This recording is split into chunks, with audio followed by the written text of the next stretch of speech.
Good morning and welcome to My World and One Take. I'm Michael Blisman with Hughes Solutions. What you need to know. Well, for today, it's Wednesday, making it a short one. Hey, the Astros won last night. That's pretty much all you need to know from the news today. All right, marketing nugget. Don't use mass media concepts from old TV days in today's market. I'll give you an example.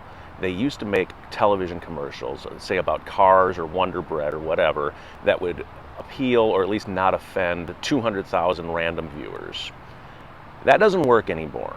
It's like spraying your marketing effort all over this huge thing with very little hope for a big impact.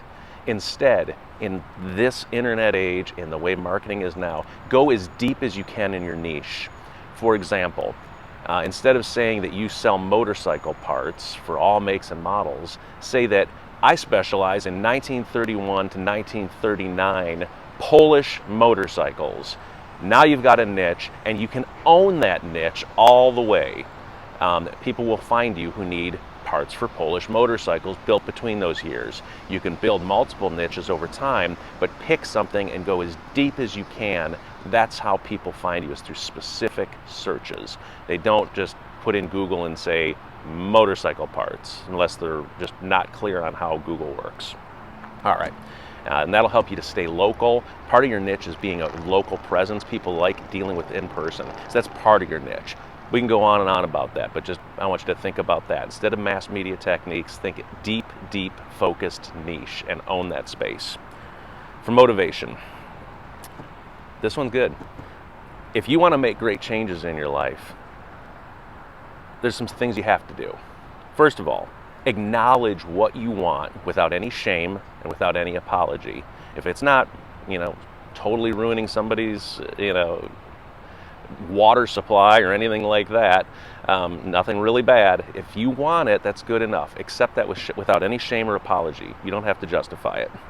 Now, accept everything about yourself, all the awesome and ugly parts of your character. We all got it, and it doesn't mean you let yourself off the hook. You might want to improve those things, but you at least have to acknowledge that it's there first.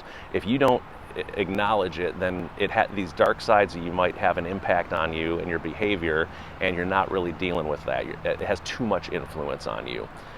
Once you have awareness and acceptance of it, now you can start minimizing the power those things have in your life and start making some positive changes through conscious behaviors. Deep down, you got to get to a point where you know that you deserve the things you want. You deserve it just because you're here on this earth. You're put here for some reason. You came from somewhere and you're going somewhere. What you do here is based on your desire, your talents, and your skills, and you deserve it. And you should know that and then take the steps towards those things.